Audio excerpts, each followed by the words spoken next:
네, 오늘은 믿음, 거짓된 긍정을 넘어라는 제목으로 말씀을 나누도록 하겠습니다. 지금 우리 마태복음 21장 말씀은 예수님께서 유대 땅으로 내려오셔서, 그러니까 원래는 갈릴리 땅에서 주로 사역을 하시다가 이제 사역의 말년에 유대 땅으로 내려오셔서, 그러니까 유대 땅에서 배단이랑 이런 곳을 주로 다니면서 마지막 사역 기간을 보내셨던 그때의 이야기입니다. 그런데 예루살렘 근처다 보니까 예수님께서 자연스럽게 이 유대인들, 특히 유대 지도자들과 논쟁을 벌이게 되는 것은 어찌 보면 당연한 수순이었습니다. 예수님은 사역 초기에 자신이 하나님의 아들이라는 것, 그리고 자기가 메시아라는 사실을 좀 많이 숨기신 편이었는데요. 그러나 이제는 그렇게 하지 않으시고 적극적으로 자신이 메시아이심을 드러내십니다.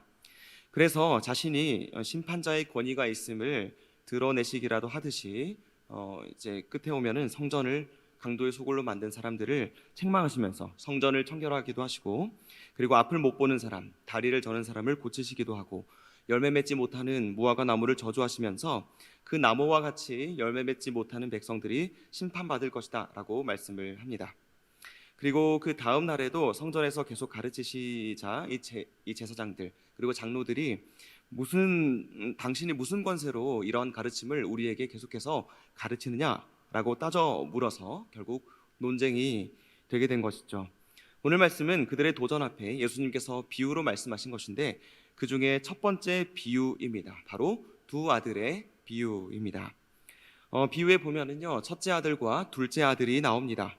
아버지가 그들에게 말하죠. 얘들아, 포도원에 가서 일해라. 그러자 첫째 아들이 곧바로 예, 알겠습니다 라고 대답합니다. 그러나 정작 가서 일을 하지는 않았죠. 둘째 아들은 아니요 라고 대답합니다. 그러나 이내 자기 행동을 후회하고 가서는 포도원에서 일을 하게 된 것이죠.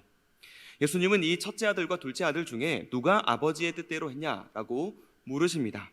그 예수님의 질문에 유대 지도자들은 올바르게 대답을 하죠. 바로 둘째 아들입니다. 아니요라고 대답을 했지만 뉘우치고 순종한 아들이 아버지의 뜻대로 한 것입니다 라고 대답을 한 것이죠. 이 비유는 하나님께 먼저 부름받았다고 자부하는, 지금 예수님과 논쟁이 붙었던 그 유대인들이 행위로는 예수님을 함에도 그들의 말로는 계속해서 믿음을 시인하는 것처럼 보이는 그러한 모습들을 꼬집고 계신 것입니다. 반대로 버림받은 존재 취급 당하였던 세리나 혹은 창녀들은 오히려 행위로는, 삶으로는 예수님을 따름으로써 아버지의 뜻대로 행하게 된 그 상황을 빗대어서 표현을 하신 것이죠. 유대인들이 철저히 차별했던 세리와 창녀들도 복음이 선포될 때 그들이 돌이켜서 회개한다면, 그래서 이전의 죄악의 길에서 돌이켜서 하나님께 나아가면 하나님이 받으신다는 것입니다. 그러나 종교 지도자들은 말은 예 하면서 삶은 전혀 없는 사람들이었습니다. 엄청 옛날까지 소급하지 않아도 우리나라도요, 순종하기 싫어도 예라고 대답하는 게 옳았습니다. 저 먼 지역이지만 고대에 2000년 전 그 근동 사회에서도 비슷했겠죠. 일단 나중에 어쨌든 일단 아빠가 말했는데, 아버지가 말씀하셨는데 아니요라고 대답하는 것 자체가 큰 죄고 불순종입니다. 위계 질서가 더 엄격했던 배경에서 살았던 사람들임에도 불구하고 이 유대 지도자들은 그 예수님이 하셨던 비유가 뭘 의도하는지를 생각했고, 대답 잘한 첫째 아들이 아니라 둘째 아들이 아버지 뜻대로 한 거라고 그들도 바르게 대답을 합니다. 그렇습니다. 노라고 말했지만 결국 가서 순종한 사람이 첫째가 아니라 둘째죠. 여기서 우리는 그냥 단순히 그래, 역시 하나님 앞에서는 말보다 행동이 중요한 거야, 이렇게 결론을 내릴 수도 있습니다. 맞습니다. 말하는 것보다 그의 삶이 중요하다. 오늘 말씀이 우리에게 가르쳐주는 교훈 맞습니다. 근데 물론 순종했다는 그 행위 자체도 중요하다고 말할 수 있지만, 하나님 앞에서 행위로 순종하고 실천하는 것 너무나 중요할 수 있는데, 근데 여기서도 역시 이 둘째 아들이 순종하게 될 때 중요한 말 하나를 예수님께서 첨가하십니다. 그게 뭐냐면 뉘우쳤다라는 것이죠. 몇백 년 된 영어 성경인 킹제임스 버전에서는 그가 회개했다 이렇게 번역하고요, NASB 같이 몇십 년 된 영어 성경은 그가 후회했다라고 번역합니다. 그리고 비교적 가장 최근에 나온 원문에 입각한 영어 성경 번역은 그가 생각을 바꾸었다, 그가 마음을 바꾸었다라고 이야기합니다. 그러니까 회개한다 혹은 후회하고 뉘우치는 것, 마음을 바꾸는 시간이 그에게 있었다는 것, 그것이 중요한 것이다라는 거죠. 그리고 가서 일을 했다는 겁니다. 이 과정, 그러니까 첫째 아들은 행동 안 했고 둘째 아들은 행동했는데 행동 잘했으니까 칭찬받는 그런 게 아니고요, 이렇게 순종을 하게 되는 전 과정에서 그의 전 인격적으로 뉘우치고 하나님의 말씀 앞에 순복하는 그런 과정을 하나님께서 다 보시고 그가 옳았다라고 이야기를 하는 것이죠. 했다 안 했다라는 행동도 중요하긴 한데 그보다는 결국 뉘우치는 과정에서 필요했던 것은 바로 아들로서 그 아버지의 말이 어떤 말인지, 그 말에 어떻게 반응할 것인지를 생각하고 자기 행동이 그에 합당한 것인지를 계속해서 생각해보는 과정이 있었다는 것입니다. 그러니까 이 과정을 통해서 첫째 아들과 둘째 아들이 무슨 차이가 있는가 하는 것을 생각해 볼 수 있죠. 표면적으로만 보면은 첫째 아들은 대답을 잘했고 둘째 아들은 대답을 못했습니다. 근데 첫째 아들은 안 갔고 둘째 아들은 갔죠. 그러니까 이게 차이이긴 합니다. 근데 하고자 하는 질문은 이러한 차이를 낳게 만든 첫째 아들과 둘째 아들 사이의 진정한 차이가 무엇이냐 하는 것이죠. 첫째 아들은 말은 예라고 했는데 결국 아무것도 하지 않았습니다. 즉 그의 대답은 거짓이었죠. 근데 단지 이것을 거짓이라는 주제로 주님께서 말씀하고 싶으셨다면 거짓말에 대한 다른 예를 얼마든지 들 수 있었을 것입니다. 단순히 진실과 허구, 진짜와 가짜, 참과 거짓 이상의 그 무언가를 주님은 의도하고 계신 것이죠. 즉 여기서 첫째 아들과 둘째 아들의 근본적인 차이는 저는 관계에 대한 문제라고 생각합니다. 주님은 관계를 말씀하고 싶으셨던 것이죠. 인격적인 관계 말입니다. 여기서 첫째 아들의 모습은 물론 대답 잘했죠. 잘해놓고 대답대로 안 살았으니까 거짓말도 맞습니다. 그렇지만 그보다 이런 표현이 더 적합할 것 같은데 그게 뭐냐면 기계라는 거죠. 기계. 아버지의 말씀 들었지만 실은 안 들은 거예요. 그냥 기계적으로 반응한 겁니다. 얘라는 대답 잘해서 당장 좋아 보이는데 생각을 하지 않는 거예요. 아빠의 말에 내가 정말로 기뻐하는지, 아빠의 말이 정말 합당하다고 여기는지 생각 없이 대답했습니다. 근데 생각해보니까 싫거든요.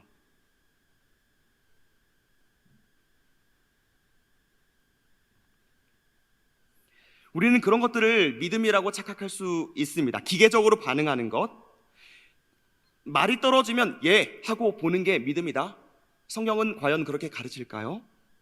그 말이 무슨 말인지, 뭔 뜻인지, 하나님이 그 명령을 왜 하셨는지, 그 일을 하는 게 하나님한테 왜 중요한지 그런 생각 자체가 없는 것.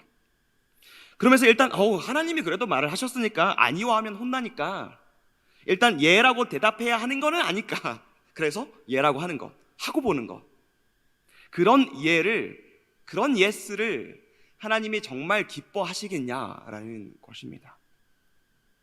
둘째 아들의 모습은 어떻습니까? 그는 아니요라고 말했습니다. 물론 아니요라고 한 대답 자체는 그렇게 칭찬할 만한 일은 아니죠. 그러나 그가 뉘우치고 가게 됐다라고 말합니다. 기계적으로 예 하고 대답한 게 아니라 나름 생각해 본 거예요. 아버지의 말을 생각해 봤다는 것 자체가 인격 대 인격으로서 아버지의 말에 대해서 골똘히 생각해 봤다는 것이죠. 그게 아버지를 존경하는 태도예요. 아버지의 인격을 존중하는 태도라고요. 고대 사회에서 아버지의 말인데 쉽게 아니요라고 하기 어려웠을 것입니다. 한국에서는 무조건 예라고 하는 무조건적인 순종을 좋아하는데 그것이 오히려 주체적으로 생각하지 못하게 방해하는, 그래서 건강하지 못하고 말씀이 정말로 뭘 말하고 있는지에 대해서 생각하고 그 말씀에 천착하는 그러한 작업이 없이 말씀에 뿌리 내리지 못한 채 이리저리 휩쓸려 다니는 신앙, 심할 때는 기형적인 신앙을 양산하는 면이 없지 않나라고 생각을 하게 됩니다. 순종하는 것은 물론 좋고 중요한 것입니다. 하나님께서 기뻐하시는 것입니다. 정말 순종은 하나님이 원하시는 아름다운 열매가 맞습니다. 그런데 그러한 순종이 정말로 하나님이 기뻐하시는 순종이 되려면 하나님과의 관계를 생각하고 그 관계에서 인격적으로 순종하는 것을 하나님께서 원하신다라는 것이죠. 거절하고 싶은데 매맞을까 봐 하는 순종은 노예나 하는 것입니다. 어떤 생각도 없이 일단 순종하고 보자, 이건 기계나 하는 것입니다. 그런 노예의 순종, 기계의 순종을 하나님께서 원하시겠냐 하는 것이죠. 물론 이 말이 곧 그럼 악한 의도로 마구마구 아니오를 외치라, 그런 뜻은 아닙니다. 실제로 하나님을 막 보거나 하나님께 대드는 불순종을, 그런 것은 좋은 것일 리가 없습니다. 아니오라고 하나님의 말씀을 거절하는 것 자체도 결코 좋은 게 아니겠죠. 다만 그럼에도 하나님의 말씀 앞에 좀 정직하게 반응을 해보자 이거죠. 그래서 거짓되고 기계적인 예스를 하느니 정직하게 하나님의 말씀이 주어질 때 하나님 말씀 솔직히 잘 이해가 안 되는데요, 왜 그래야 되는 거죠? 할 수 있어야 된다는 것이죠. 그러니까 반항하라는 뜻이 아니라 질문할 수 있어야 된다는 것입니다. 하나님 앞에서 답을 구할 때까지 기도하며 나아갈 수 있어야 된다는 것이죠. 답을 너무 쉽게 찾아서는 안 된다는 것입니다. 그게 믿음이 아니라는 것이죠. 물론 처음부터 동의되고 납득되면 예스 할 수 있습니다. 그러나 그렇지 않은 경우가 사실 얼마나 많습니까? 솔직히 이건 좀 동의가 안 된다고, 그 말은 좀 이해가 안 된다고, 아니면 이 상황이 도대체 납득이 안 된다고 말할 수 있습니다. 그러면서 고민하기도 하고 물어보기도 하고 하나님께 나아가서 기도로 묻기도 하고 이해시켜달라고 말하기도 하고 말씀 펼쳐보고 기도도 하면서 이런 과정을 계속해서 거쳐나가는 것입니다. 솔직히 말하면 불순종하고 싶은데 이런 나를 바꾸시는 그러한 과정을 겪고 난 이후에 예스가 되는 것, 하나님께서 우리를 말씀을 통해서 설복시켜 나가시는 과정을 겪는 것, 거기에 순복하는 것이 순종이다라는 이야기입니다. 하나님 말씀 이해 못하고 도저히 납득 못하는 그런 하나님께 솔직하게 아뢰을 때 하나님은 속 시원하게 한 방에 응답하실 수도 있고요, 많고 많은 불순종할 99가지 이유 중에 단 한 가지 강력한 순종의 이유를 주셔서 우리를 뒤집을 수도 있습니다. 아니면 하나님이 이해 안 돼요, 도저히 못하겠어요 라고 말하는 우리의 마음에 교묘하게 숨어있는 우상과 잘못된 욕망을 날카롭게 지적하시고 수면 위로 그것을 드러내셔서 우리로 하여금 하나님께 올바르게 돌이키도록 인도하신다는 얘기입니다. 이런 모든 하나님의 방식을 무시한 채 하나님 좋습니다, 갈게요 하고서 안 갈 때가 얼마나 많아요. 그게 순종입니까? 그게 믿음입니까? 아니라는 것이죠. 인격적인 하나님께 인격적으로 반응하는 것입니다. 인격 대 인격으로 주님과 만나고 인격 대 인격으로 주님의 말씀을 듣고 인격 대 인격으로 주님께 대답하는 겁니다. 그리고 그 최종적인 대답이 기계적인 예스가 아니라 받아들일 수 없는 상황과 말씀을 그대로 끌어안고 씨름도 해보고 하나님과 함께 동행해보고 이해가 안 돼도 하나님 말씀 더 많이 들여다보고 안 돼도 순종하려고 애써보기라도 하고 그마저 안 되는 자신과 분투하며 은혜를 구할 때 나의 솔직한 노를 거짓된 예스가 아니라 솔직한 예스로 바꾸는, 인격적인 대답의 예스로 바꾸시는 하나님의 일하심을 경험해야 한다는 것입니다. 거기에 성숙이 있고 거기에 성장이 있고 거기에서 올바른 하나님과의 관계가 맺어지고 단단해진다라는 이야기인 것이죠. 순종 안 되는 거 알면서 솔직하지 않게 진실하지 않게 알겠습니다, 말은 기계적으로 반복하는데 실천하지도 않는, 실천 안 하는 정도가 아니라 그 말 곱씹지도 않고 생각하지도 않고 라고 하는, 그렇게 해드리는 비인격적인 태도로 일관하는 것이 오히려 하나님을 더 욕되게 하는 것이 아닐까요? 한 번이라도 아니오라고 해보고 싶은 만큼 하나님 말씀에 대해서 정직하게 생각해보지 않은 그 예스가 과연 우리를 견고하게 하는 예스가 될 수 있을까요? 말은 예라고 했지만 결국에는 행동은 달라져 버릴, 배신하고 배반할 가능성이 농후한 불성실한 예스에 불과하고 말 것입니다. 비록 조금은 보류하고 거절하고 싶은 마음이 들고 아니라고 해도 결국 기도하면서 자기를 돌아보고 그 말씀을 주신 그 하나님의 마음을 헤아려 보면서 다시 이 둘째 아들과 같이 뉘우치는 것, 마음을 바꾸는 것, 생각을 바꾸는 것, 그래서 예스라고 할 때 그 모든 과정이 정직하고 진실한 반응일 때 이 순종이 더더욱 견고해질 수 있음을 신뢰하시기를 바랍니다. 그리고 하나님도 더 달콤하게 받으실 순종이 될 수가 있다는 것입니다. 비록 그 순종이 완벽하지 않더라도 말이죠. 흔히 말하는 그 믿음의 여정, 믿음의 과정이라는 것이 바로 이것입니다. 아들을 드려야 했던 그 아브라함의 예를 보십시오. 아브라함이 아무 고민도 없이 아들 바치라고 예 탁 바쳤습니까? 아닙니다. 수많은 고민, 찢어질 듯한 마음을 가지고 하나님께 나아갔던 그 고민과 갈등이 있었다는 것이죠. 그 가운데에서도 하나님의 신실한 약속의 말씀을 붙잡고자 했던 바로 그 한 줄기 희망의 빛을 가지고 나아갔던 순종이 아브라함의 순종이지, 무턱대고 기계적으로 하나님 알겠습니다 하는 게 믿음이 아니라고요. 믿음의 조상이라고 말하는 모든 분들은 다 그러한 방식으로 하나님의 말씀에 설득되고 설복하는 그러한 방식으로 그들의 믿음의 여정을 걸어갔다는 것을 기억하시기 바랍니다.